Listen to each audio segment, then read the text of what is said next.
Yung pagkain guys, barbecue.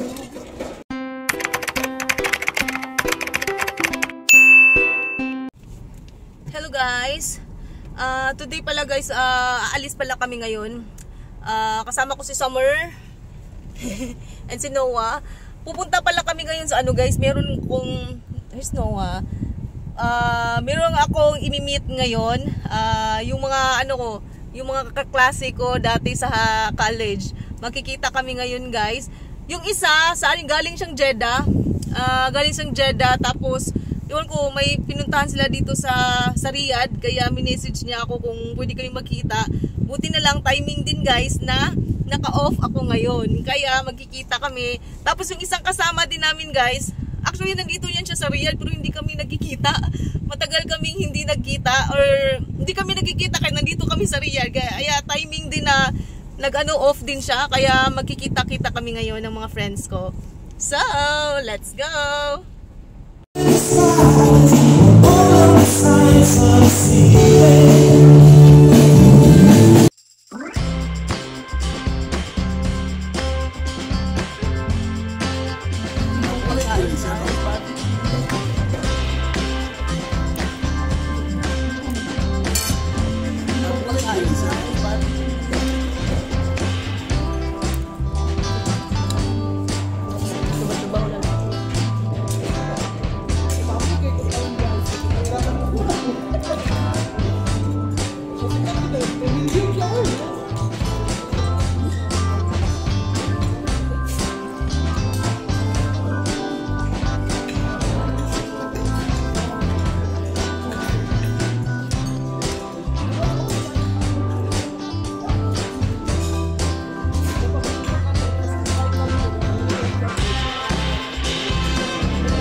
Hello. Hello vlog. Hello vlog. Welcome to my guys. Hello guys. Pauwi na kami guys. Kumain lang kami. Nag-chika-chika sa aming mga buhay-buhay. JB, matagal kami hindi nagkita guys. Ay, ilang mga decades, no? Decades, uy. As in, sobrang tagal na namin hindi nagkita mga beshi. 2010 Mga... na uling larga. Ay. Oo, tagal na. 15. 15 years. 15 years. My God, 15 years na kami hindi nagkita mga guys. Sobrang tagal na. Actually, ito si Debbie. Si Debbie. Nandito lang yan siya sa Riyadh. Pero hindi kami talaga nagkikita rin. Busy-busy yan ang buhay eh. Ito naman si Marifel. Jeddah pa to siya. Pero ay, Jubail pala. Jubail. So, nandito kasi sila sa Riyadh. Kaya, nag-meet up kami. Sobrang tagal na namin hindi nagkita. Kasi na-miss namin si Noah. Oh, lumaki na. Lumaki na si Noah. Catch up. Yeah. Ay, pauwi na kami guys kasi si Debbie bukas. Bukas, trabaho na naman. Yes. Ako, duty din ako bukas. Buti lang na timing din na off ako.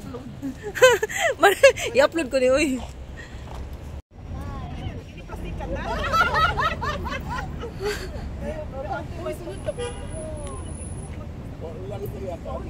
Advance ba, no?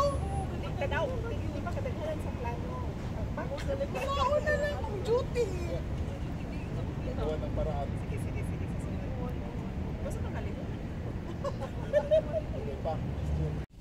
Hi guys! So, today is Friday. Friday ngayon guys, and duty ako ngayon.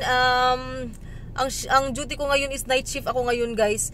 And kahapon pala kahapon pala nag-meet pala kami ng mga kaklase ko nung college. Pumunta yung isa sa mga friends ko nung college, pumunta siya dito sa Riyadh. At minessage niya ako kahapon na pwede kaming mag-meet up.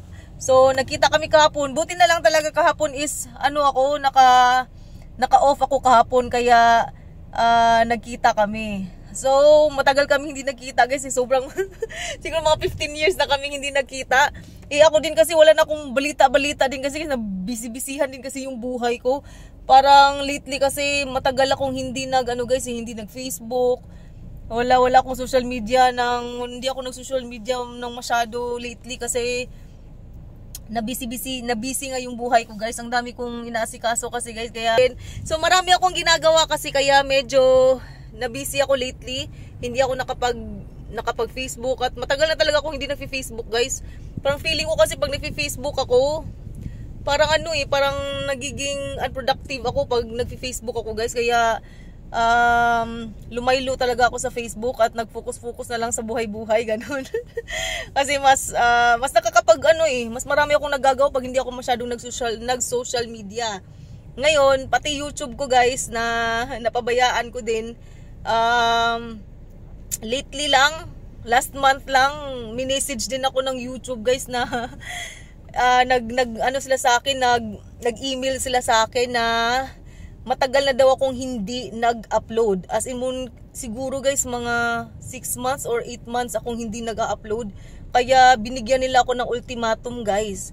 Alam niyo ba ang sabi nila dun sa email ko na since hindi daw ako nag-upload ng ilang buwan, tatanggalin nila yung monetization ko. Sabi ko, grabe naman. So, wag naman sana nilang tanggalin guys. Kasi syempre pinaghirapan ko din yung channel ko guys na ma-monetize.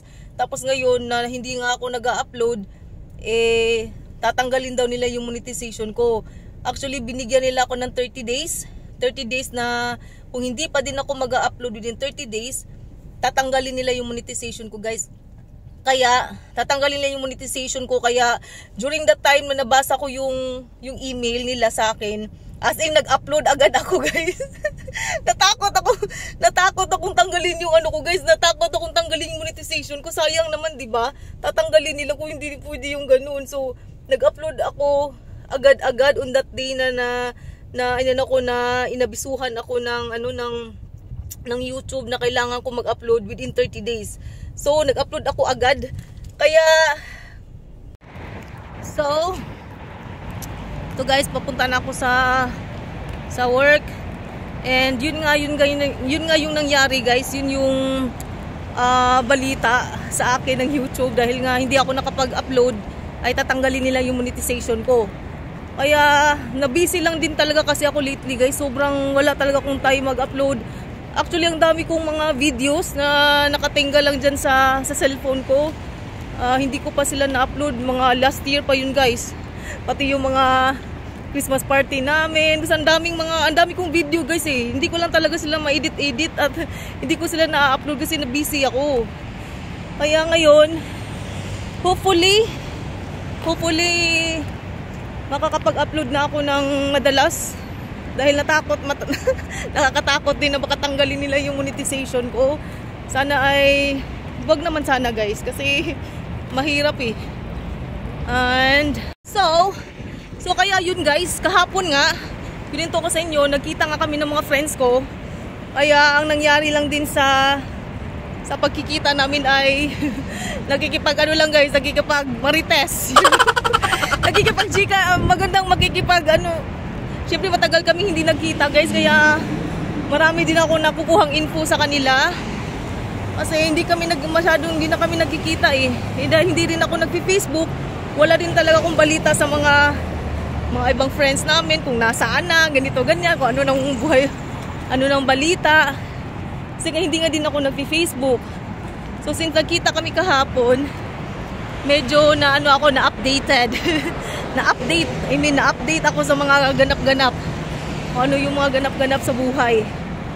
Kaya yun, saglit lang kaming nagkita guys kasi duty din kami nga. Ang duty din ako ngayon eh. Prati sulit yung pagkikita namin kasi maraming chikahan ang nangyayari. Namimiss ko din sila kasi matagal kami hindi nakikita guys. Sila kasi yung mga barkada ko din dati nung college ako. And masaya akong na nakita kami kahapon. Kaya yun. So dumaan ako dito sa may sa may underpass. Sa ilalim ng underpass. So yun, nagkita kami kahapon ng mga friends ko, kaya kwentuhan, ganyan. Daming nangyayari na hindi ko alam kasi nga hindi nga din ako nagpi-Facebook. Sa kanila ko lang nalalaman yung mga balita-balita din. Kaya lately kasi yung busy-busyhan kasi ng buhay ko guys. Ang daming ganap. Ang dami kong ginagawa na parang very left behind ako sa mga balita talaga. Wala eh, kasi akong ginagawa lately, kaya kailangan kong mag-focus dun. And sana matapos ko yung ano man yung ginagawa ko at makapag-upload ako ng videos ng madalas. Kasi para hindi tayo mapagalitan ni YouTube na walang upload. So, yun lang guys. Palapit na, nandito na ako sa work. Duty ako ngayon, night shift ako. Friday ngayon, sana naman ay walang masyadong pasyente. Wala namang masyadong pasyente ngayon siguro guys, kasi ano din ngayon eh. Holiday ngayon, Eid ngayon. Siguro naman ay huwag naman sana silang pumunta ng ospital para mag-Eid. Sana sa bahay lang sila. Sana wala kami masyadong pasyente ngayon. So, yun lang guys. Thank you so much for watching. Magkikita-kita tayo sa mga next videos ko. Mag-ingat kayong lahat dyan. Love you all. Bye. So, may dala akong kape. Kailangan natin magkaon ng kape guys para hindi tayo aantukin. Night shift tayo at aantukin tayo. Sana ay hindi tayo toxic.